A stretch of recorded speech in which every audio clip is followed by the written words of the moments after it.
Ya, mungkin langsung aja, next. Mungkin tadi udah disampaikan, jadi kira-kira highlightnya yang akan kita bicarakan pada siang hari ini seperti ini. Kita akan bicarakan mengenai industri tambang Indonesia, seperti apa sih? Mungkin bapak-bapak, ibu-ibu udah sering mendengar tentang smelter gitu ya, tapi mungkin perlu lebih mengetahui sebenarnya rencana pemerintah seperti apa. Apa nanti yang bisa menjadi peran dari rekan-rekan di bidang logistik dalam perkembangan tersebut. Terus kemudian kita akan bicara sedikit tentang value chain dan supply chain tambang. Lalu kita akan bicarakan tantangan dan risiko-risiko yang dihadapi ya secara umum, gitu, secara tipikal, strategi supply chain yang sedang kita siapkan dan proses digitalisasi di supply chain. Ini yang hype sekarang adalah digitalisasi. Jadi itu satu hal yang harus kita bicarakan juga. Ya, next. Nah, jadi ini sedikit highlight aja tentang tambang di Indonesia. Jadi kalau kita lihat tuh benar-benar bisnis tambang ini sangat besar, luar biasa benar sekali menurut saya ya. Kita di tahun 2022 PNBP Indonesia dari sektor penambangan itu sekitar 170 triliun. Dan kontribusinya terhadap pertumbuhan ekonomi Indonesia tahun 2022 itu sekitar 20%. Jadi bayangkan 20% dari pertumbuhan ekonomi Indonesia itu dari sektor tambang. Ada 1,5 juta orang yang bekerja di perusahaan tambang di seluruh Indonesia. Artinya ini luar biasa besarnya, begitu banyak orang yang terlibat dan berkontribusi terhadap sektor ini. Dan terakhir itu ada pada tahun depan pemerintah Indonesia punya rencana dan punya target untuk punya 53 smelter tersebar di berbagai tempat di Indonesia untuk memproses barang tambang menjadi produk semi jadi. Ya, jadi 53 smelter itu luar biasa saya pikir di satu negara seperti Indonesia. Next. Nah, value chain-nya seperti apa? Jadi secara umum value chain di tambang itu seperti ini. Biasanya kita akan mulai dari yang kita sebut dengan eksplorasi. Eksplorasi basically adalah nafasnya tambang. Dia selalu mencari jalan hidup yang baru gitu ya, dan memastikan bahwa kita masih punya cadangan. Begitu eksplorasi berhenti, artinya kita bisa memastikan di masa depan kita nggak punya tambang lagi. Jadi eksplorasi adalah nafasnya pertambangan. Baru setelah itu ada mining production-nya sendiri, di mana kita melakukan penggalian biji. Dan kemudian mungkin juga di situ biasanya ada proses mine closure. Jadi di beberapa tempat yang sudah nggak ekonomis lagi gitu, maka akan dilakukan penutupan tambang. Tadi ada pertanyaan pada waktu kita makan siang tadi dari Mbak Diki. Sebenarnya cadangan kita bakal habis nggak sih gitu? Jadi saya sampaikan di Indonesia atau di seluruh dunia, cadangan itu nggak akan pernah habis. Ya, nanti hopefully masih 100 tahun lagi itu cadangan nggak pernah habis. Yang habis adalah yang secara ekonomis dengan teknologi saat ini tidak bisa ditambang lagi. Tapi cadangan sebenarnya masih luar biasa. Gitu. Jadi Indonesia masih punya banyak banget kesempatan dan opportunity untuk mengembangkan. Nah, kemudian setelah dari proses tambangnya sendiri adalah proses-proses yang berhubungan dengan processing. Ini biasanya yang di sinilah ada smelter. Ya, jadi dari biji menjadi barang-barang semi jadi. Misalnya apa? Dari bentuknya misalnya kayak bullion atau ingot gitu ya. Jadi barang-barang yang semi jadi. Nah, ini biasanya kemudian ada proses delivery. Di sini kita banyak bersentuhan dengan logistik tentunya. Dan kemudian setelah itu adalah proses pemasarannya, pengiriman ke customer. Jadi value chain-nya seperti ini. Next. Nah, dari value chain ini saya coba membagi dua yang sifatnya adalah supply chain. Pertama yang inbound. Jadi inbound artinya barang-barang yang masuk dari eksternal masuk ke dalam sistem value chain yang tadi. Tentunya biasanya ada warehouse dari supplier dan kemudian ada pengiriman. Baru kemudian di internal sendiri ada warehouse sebelum kita distribusikan ke pengguna-pengguna akhirnya di tambang tersebut. Nah, biasanya berhubungan dengan di eksternal partinya itu adalah tim procurement ya, dan kemudian nanti ada tim di dalamnya, tim logistics lah atau tim materials management yang kadang-kadang di sini juga tentunya bekerja sama dengan third party. Ya, seringkali di tambang itu memilih bekerja dengan third party karena biasanya kita merasa kurang expert, kurang efisien. Kalau misalnya harus invest sendiri atau harus develop capability sendiri. Next. Terus kemudian adalah yang berhubungan dengan outbound-nya. Tadi udah diproses menjadi biji, terus kemudian diproses lagi di smelter, tentunya harus kita kirimkan ke customer-customer kita. Di Indonesia, kebanyakan tambang kita justru dikirim ke luar negeri. Jadi produk-produk kita itu dengan amanahnya Pak Jokowi, itu sekarang kita banyak sekali mengirim ke luar negeri. Nah, di sini juga kita perlu tuh supply chain berbasis kapal umumnya ya, karena negara kita negara kepulauan, untuk mengirimkan sampai ke customer kita. Customer, kalau dalam kasusnya MindID, tempat di mana saya bekerja, itu ada di Asia, ada di Eropa, ada di Amerika, ya, hampir seluruh dunia. Oke, nah tentunya yang tadi itu yang di dalam biasanya banyak berhubungan dengan logistik, tapi kemudian untuk yang berhubungan dengan eksternal biasanya tim dari marketing dan sales. Oke, nah jadi apa aja sih sebenarnya next tantangan-tantangan dari supply chain di bidang tambang ini? Ini beberapa hal yang kita identifikasi dan kita secara rutin kita review dalam proses review dari key risk area kita. Ya. Jadi yang pasti pertama selalu kita concern tentang harga komoditas. Tahun lalu mungkin teman-teman ingat ya bahwa harga batu bara tinggi gitu ya karena adanya perang di Eropa. Tapi pada saat yang sama harga itu kan menyebabkan biaya-biaya kita jadi tinggi. Nah ini fluktuasinya ini yang sangat penting buat tambang. Terus kemudian adalah infrastrukturnya terbatas. Tambang biasanya dibangun sebagai proyek. Tentunya infrastrukturnya juga di-treat sebagai proyek. Kadang-kadang proyeknya pendek, kadang-kadang bisa panjang gitu ya. Kalau kayak di Freeport udah puluhan tahun gitu ya. Tapi umumnya fasilitas yang ada dan infrastrukturnya itu terbatas, nggak terlalu siap. Gitu. Ya. Terus kemudian pasokan energi itu sesuatu yang penting. Karena umumnya tambang 60-70% dari COGS-nya itu berhubungan dengan energi. Mereka harus membantu delivery untuk di smelternya, untuk di alat-alat tambangnya. 60-70% adalah dari energi biayanya. Nah, terus kemudian regulasi yang berhubungan dengan tambang, berhubungan dengan environmental, berhubungan dengan kesehatan kerja. Itu sangat banyak yang harus dipenuhi dan ini kadang-kadang menjadi isu ya. Nanti saya akan bicara sedikit lagi tentang hal tersebut.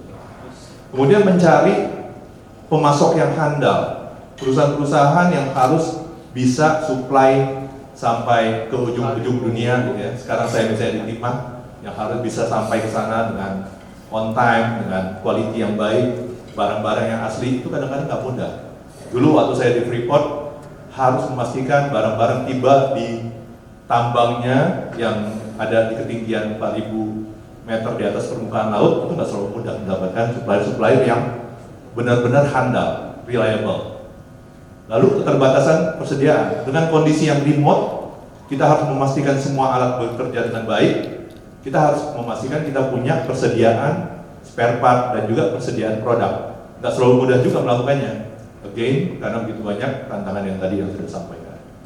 Baru soal teknologi inovasi dan teknologi.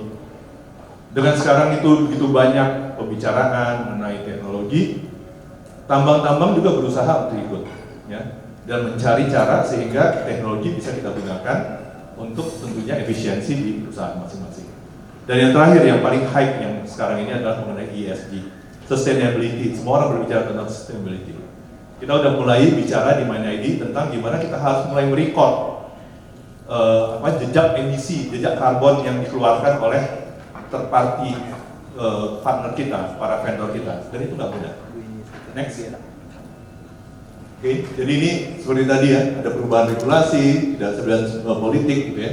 Kalau kita ingat di tahun ini tuh kita masih banyak bicara teman-teman di perusahaan tambang bahwa kita kurang nih beban kita karena ada perubahan regulasi. Ya, jadi ini ada beberapa risiko lain yang kita hadapi di tambang. Next. Nah, apa sih strateginya yang saat ini kita coba lakukan? Ya, yang pertama, 3 hal pertama ini yang kita bicarakan adalah mengenai relationship kita dengan supplier. Pertama, kita harus punya relationship dengan strategic supplier. Jadi supaya kita punya relationship dengan strategic supplier, kita harus membuat komoditas kita terlihat sebagai komoditas yang menarik buat para supplier tersebut. Gitu. Nah, jadi kita melakukan apa yang kita sebut dengan strategic sourcing.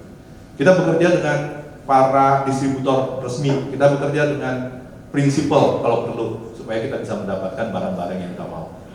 Tapi pada saat yang sama kita selalu berusaha mencari supplier baru, selalu berusaha mencari mitra baru supaya kita bisa memastikan pada saat ada kejadian masalah dengan satu supplier, kita bisa dengan segera switch ke supplier yang lain.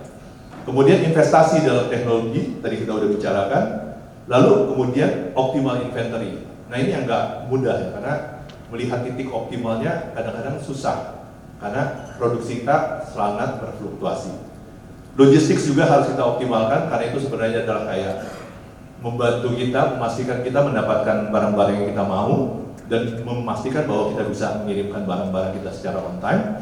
Dan kemudian saya sampaikan tadi bahwa setiap tahun kita melakukan manajemen risiko, ya. Tapi kayaknya mungkin setiap tahun mungkin terlalu lama, karena dengan kondisi sekarang kayaknya kita harus lebih adaptif lagi dan lebih proaktif.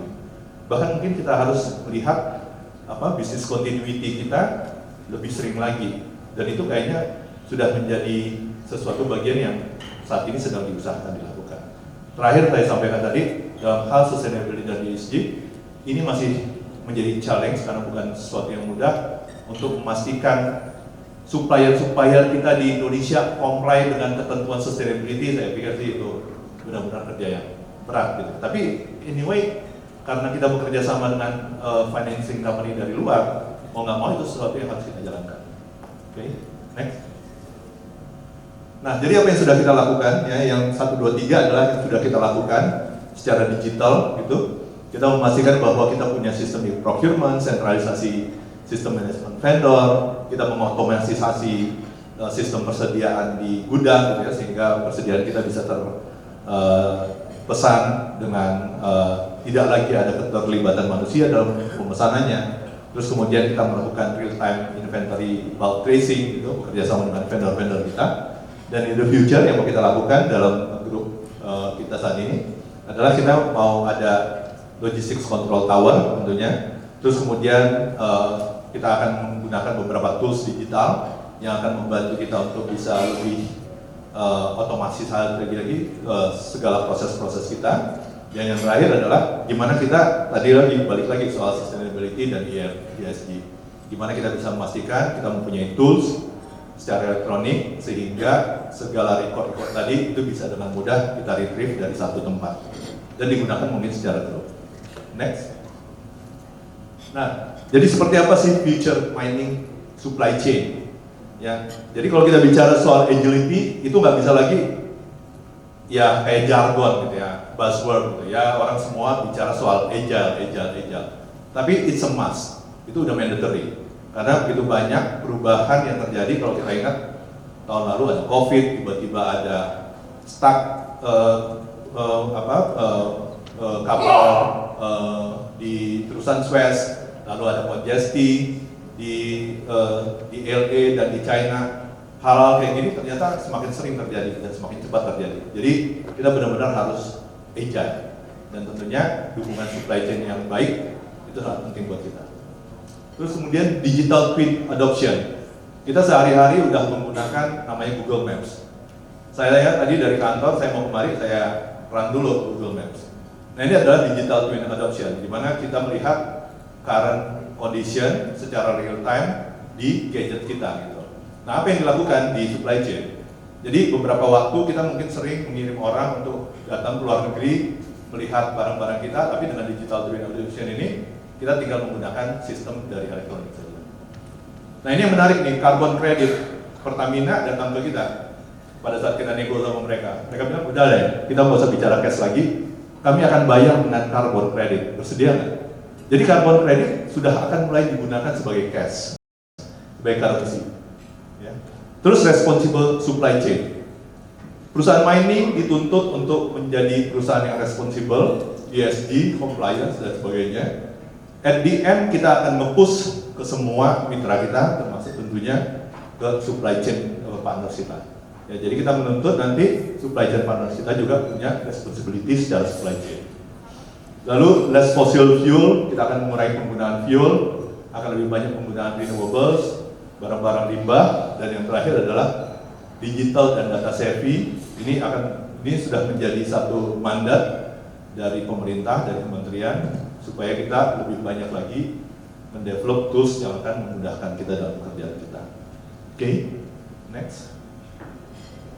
Mungkin itu aja. Yang terakhir mungkin cuma sedikit highlight aja ya. Jadi tadi saya bicara soal smelter. Sebenarnya smelter itu masih cuma satu bagian, ya. Masih ada lagi bagian berikutnya yang hopefully nanti pada saatnya nanti kita sudah punya kemampuan untuk mendevelop itu. Ya. Mungkin dari saya terima kasih, itu aja. Selamat siang, silakan.